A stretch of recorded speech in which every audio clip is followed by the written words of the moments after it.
Semua di channel YouTube kali ini saya akan berbagi topik membuat tabel distribusi frekuensi return tahunan saham. Studi kasusnya kita pakai IHSG dari 2001 sampai 2021. Jadi dengan data 20 tahun terakhir. Bagaimana caranya dari data harga IHSG atau harga saham ataupun harga reksadana yang kalian punya, kita buat dalam dua tabel ini. Jadi ada batas atas, batas bawah, nilai tengah, frekuensi, dan probabilitas. Bisa juga kita buat tabel distribusi frekuensi seperti ini. Langkah-langkahnya cukup panjang. Mohon diikutin langkah saya yang saya tunjukkan satu persatu. Excel-nya sudah saya siapkan, silakan di-download. Oke. Ini saya pakai data IHSG 20 tahun, ya, Desember 2001 sampai Desember 2021. Tapi karena pada saat saya ambil tanggal 13 Desember, kita asumsikan 13 Desember ini adalah penutupan akhir tahun. Ya. Aslinya bisa lebih tinggi, bisa lebih rendah. Kita lihat case-nya satu persatu. Nah, sekarang saya juga ada data bulanan. Ya. Jadi kalau butuh data yang lebih banyak, kita pakai bursa bulanan, tapi sementara kita pakai yang tahunan dulu. Nah, return tahunannya seperti ini, karena dia sudah 1 tahun. Kita langsung hitung aja. Oke, copy ke bawah. Nah, kemudian kalau kita membuat distribusi frekuensi, pertama kita harus menghitung range-nya. Range-nya itu adalah data tertinggi, jadi max. Oke. Sama min, jadi data terendah. Nah, di sini kalau kita persentasekan adalah tertingginya 86%, terendahnya minus 50%. Nah, berapa range-nya? Range-nya itu adalah tertinggi kurang terendah. Jadi kita sudah mendapatkan informasi yang pertama, ya, range. Kemudian yang kedua kita harus menentukan jumlah kelas. Sebelum menentukan jumlah kelas, kita harus menghitung jumlah data dulu. Jadi kelas itu maksudnya distribusi frekuensi ini mau kita bagi jadi beberapa kelas. Pertama kita hitung dulu jumlah datanya, count. Ya. Jadi total ada 20 data, 20 tahun kan. Kemudian sama dengan 1 ditambah 3,3 kali logaritma natural daripada jumlah data. 5,29, ya, tergantung, ya, Anda bisa bulatkan ke atas, bulatkan bawah. Nah, karena 5,29, saya bulatkan ke bawah. Ya, gampang aja tulis 5, gitu ya. Nah, jadi jumlah kelasnya adalah 5 kelas.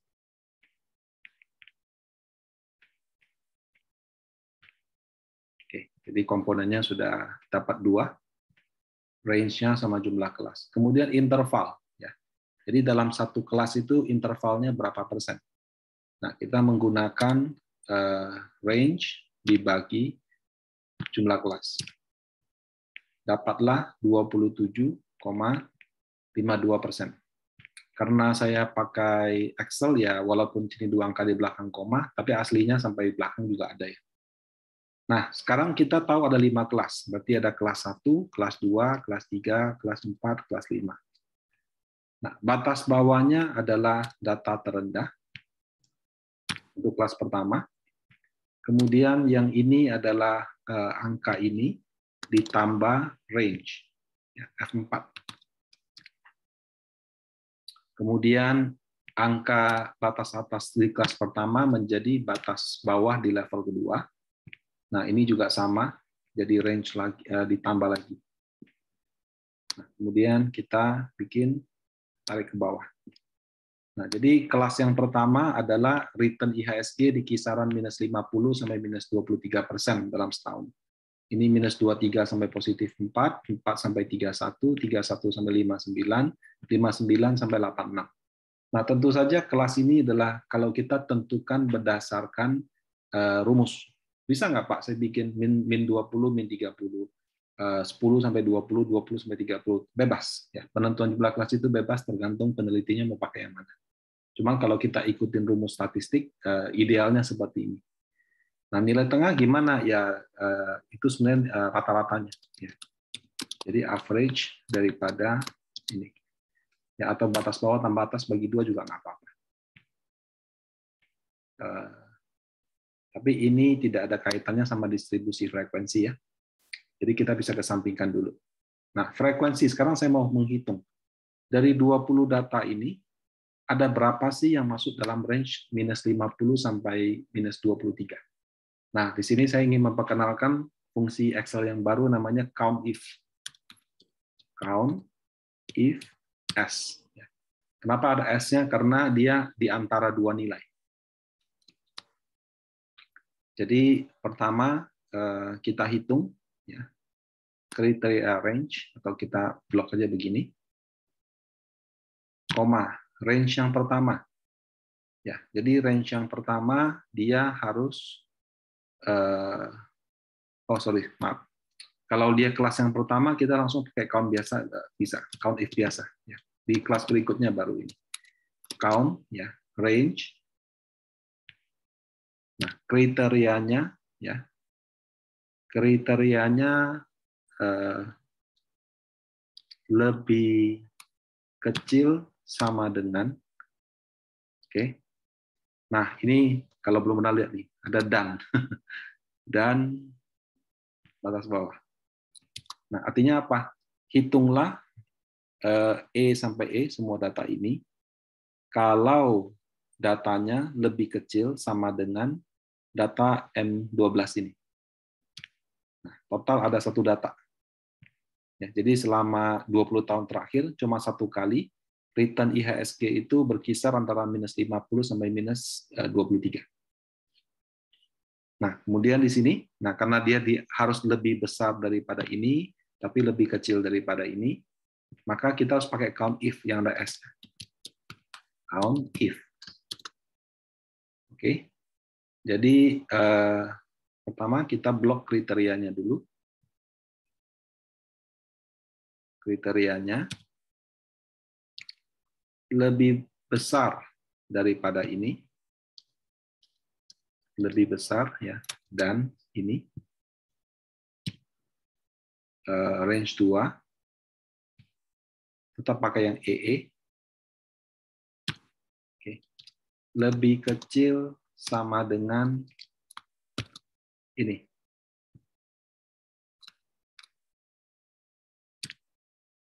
Nah, jadi dari 20 tahun terakhir ada 6 kali data return IHSG itu berkisar antara minus 23% sampai plus 4%.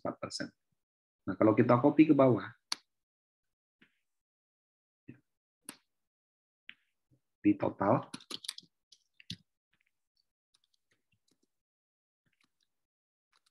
nah 20 data, sesuai kan? Jadi ada 20 data, 20 data.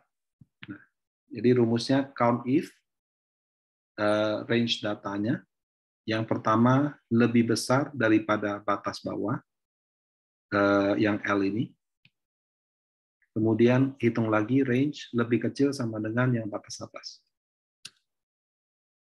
Probabilitas itu apa? Probabilitas itu ya kalau dia kemungkinan pernah terjadi satu kali dari 20 kali F4, berarti chance-nya adalah 5%.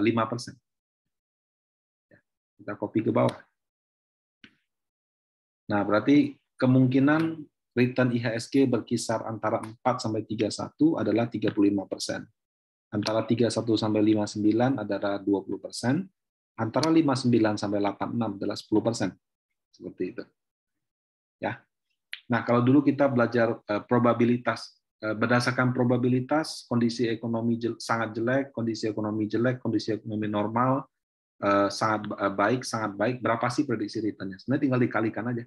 Jadi kalau saya kalikan antara ini, nilai tengahnya, dikalikan ini, ditambah ini, dikalikan ini, tambah ini, kalikan ini, tambah ini, kalikan ini, tambah ini, kalikan ini.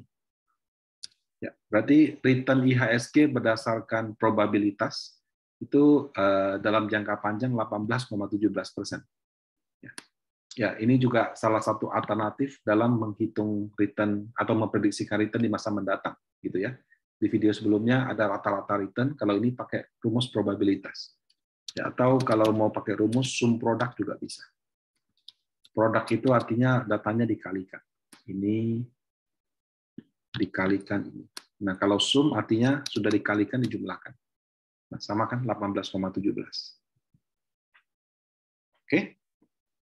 Nah, jadi kita sudah bisa membuat tabel seperti ini. Kalau mau bikin grafik kayak tadi gimana? Jadi yang ada kelasnya. Ya, ini agak manual ya. Jadi kita bikin kelas 1 sekian, kelas 2 sekian. Nah, jadi kita agak ini manual nih. Pertama berarti kelas 1. Jadi antara minus 50,64% sampai minus 23%. Mungkin saya langsung bulatkan aja. Oke. Antara minus 23% sampai 4%. Ya, kalau mau lebih detail 4,4 ya. Ini saya cuma percepat aja. Antara 4% sampai dengan 31%. Antara 31% sampai dengan 59%. Antara 59% sampai dengan 86%. Jadi ini kelas. Ya. Nah, frekuensinya ya tinggal dihitung aja. Di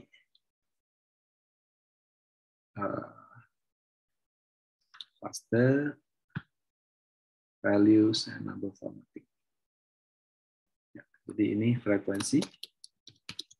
Nah, tinggal Anda blok sini, insert, kita bikin tabel ini.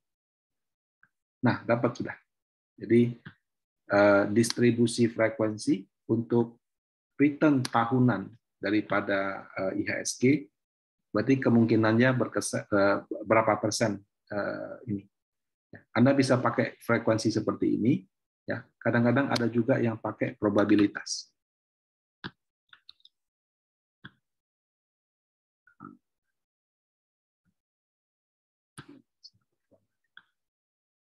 Ya, jadi kemungkinan IHSG itu berkisar di ini berapa persen, berapa persen, berapa persen. Terserah sih.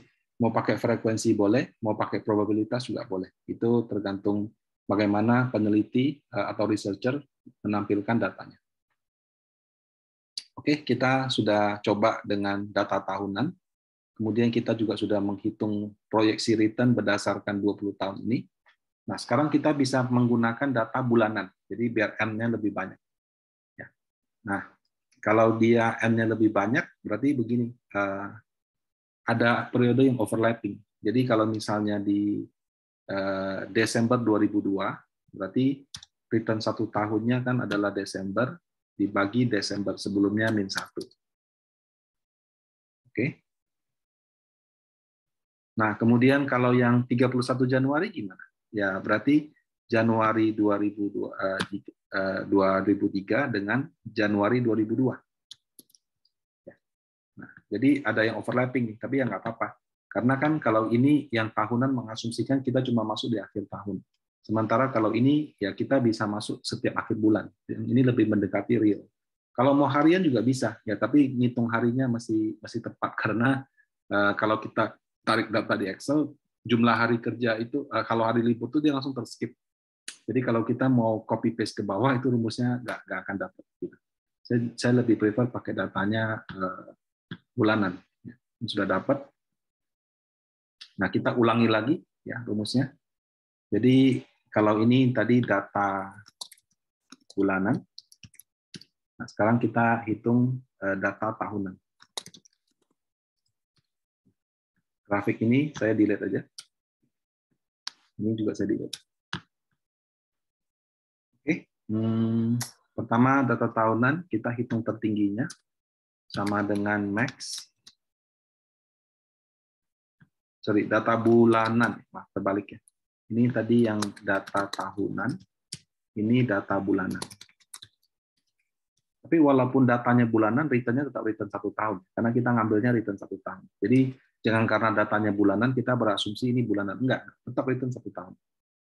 Tertingginya 98%. Nah, karena kita ngambilnya dari tengah-tengah, di awal, pokoknya dari bulanan, ternyata indeks pernah ketemu return 98%. Lebih tinggi daripada data tahun. Min, kita hitung. Oke, minus 54% ya. Berarti lebih rendah kan. Kalau tahunan cuma pernah ketemu minus 50. Tapi kalau kita masuk di akhir bulan tertentu, bisa apes-apes minus 53. Nah, range adalah maksimal kurang minimal.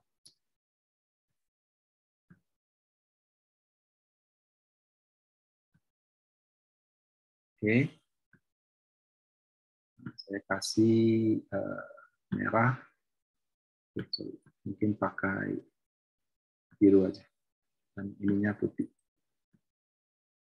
Jadi kalau range-nya berdasarkan data bulanan 152%. Nah, jumlah data count kita hitung di sini 229 sama dengan 1 plus 3,3 dikali logaritma daripada jumlah data 8,78. Nah, itu kalau saya bisa bulatkan ke atas jadi 9. Terserah sih, mau 8 juga boleh, 9 juga boleh. Manual juga nggak apa-apa, itu hak.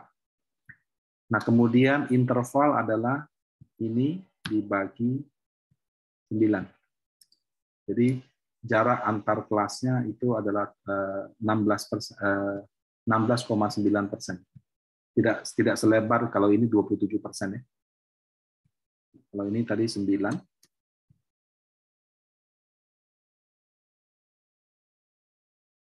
Nah, oke. Jadi kalau sudah dapat, langkah selanjutnya kita bikin lagi tabel seperti ini. Nah, karena ada 9 kelas, berarti ada kelas 1, 2,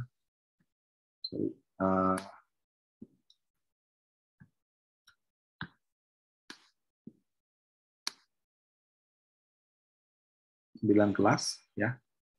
Batas bawahnya kita ambil yang minimal. Kemudian ini ditambah interval F4. Kemudian ini sama dengan ini. Copy ke bawah.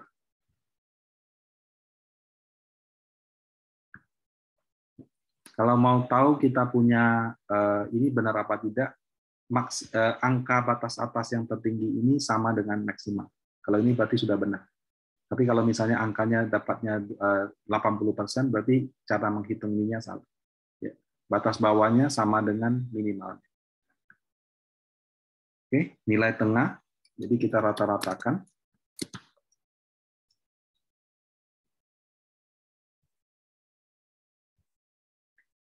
Kemudian frekuensi. Nah, kalau frekuensi, yang pertama adalah sama dengan count if. Oke, range-nya ini, koma. Kalau yang pertama, kita langsung bisa pakai lebih kecil sama dengan, ya, ada fungsi dan ya. Mungkin kalau yang pertama kali, saya juga baru belajarnya pas bikin fungsi ini. Jadi kalau misalnya count if, dalam kurung, kemudian dan ini. Nah, jadi selama 229 data, dari tahun 2001 sampai 2021, 6 kali IHSG itu return-nya di antara range ini. Yang kedua, count if, ada S-nya, karena dia sudah berada di antara ya. Range-nya adalah di sini, koma, buka kurung, lebih besar daripada ini, koma, range lagi, lebih kecil sama dengan ini. Oke, 8. Jadi selama 229 data terakhir, itu IHSG 8 kali dalam rentang minus 36 sampai minus 20. Kita copy ke bawah. total sama dengan sum. Nah, kalau ini 229 dan ini sama, oh berarti waktu masuk rumus ini sudah benar. Nah, probabilitasnya ya 6 bagi ini. Jadi chance-nya adalah 2%. Kalau secara statistik namanya mungkin fat tail gitu. Jadi bukan fat tail, sorry. Dia black swan kalau istilahnya. Jadi terjadinya cuma yang di sisi kiri. Jadi sangat jarang. Berapa kalau orang tanya, bisa nggak kalau saya taruh uang di IHSG saya rugi 50%? Oh, bisa. Berapa chance-nya, Pak? 2%. Ini berdasarkan statistik 20 tahun terakhir gitu. Jadi dari 100 kali percobaan cuma orang apes deh, cuma 2 kali yang selama 1 tahun ruginya sampai dengan 50%, 36 sampai 53. Kopi ke bawah, ya. Ya kalau dijumlahkan pasti nilainya 100% atau 1. Nah, ya. Nah selanjutnya kalau mau bikin tabel distribusi frekuensi, caranya sama kayak tadi. Diketik manual kelas 1 range-nya berapa, kelas 2 range-nya berapa, baru masukin frekuensinya atau probabilitasnya. Nah, kalau mau memprediksi return IHSG berdasarkan probabilitas ini gimana? Ya, langsung sum product range nilai tengah sama probabilitasnya. Nah, 19%. Jadi berdasarkan kemungkinan-kemungkinan yang ada, jadi return 1 tahun IHSG itu kisarannya 19%. Nah, apakah cara ini dipakai di dunia nyata? To be honest, saya juga belum pernah lihat orang menggunakan cara ini, apalagi menghitung probabilitasnya. Ya, biasanya orang pakai rata-rata return gitu. Jadi ini di teori ada, cuman sampai sekarang setahu saya belum ada yang menerapkan di praktek. Apakah berarti salah? Ya belum tentu juga. Ya ini kan namanya banyak jalan menuju Roma. Jadi kita bisa menggunakan cara-cara yang menurut kita bagus. Nah, dan kita juga bisa memberikan gambaran. Oh, kalau orang mau invest di saham IHSG, bisa nggak sih saya untung hampir 100%? Bisa. Tapi chance-nya paling 4%. Berapa? Yang paling besar berapa? Ya 28%. Berarti lebih seringnya IHSG itu return-nya berada di -3 sampai dengan 13% dalam 1 tahun. Ya, jadi orang kalau investasi expect-nya ya return. Berapa sih paling tinggi kemungkinannya? Ya -3 sampai 13%. Gitu. Ya, jadi bisa dikatakan ini kondisi ekstrim buruk, ini kondisi normal, ya sampai sini mungkin. Kalau ini kondisi ekstrim baik. Nah, kurang lebih seperti ini cara untuk membuat distribusi frekuensi dengan praktek data IHSG tahunan dan bulanan. Semoga bermanfaat. Selamat mencoba di rumah. Terima kasih.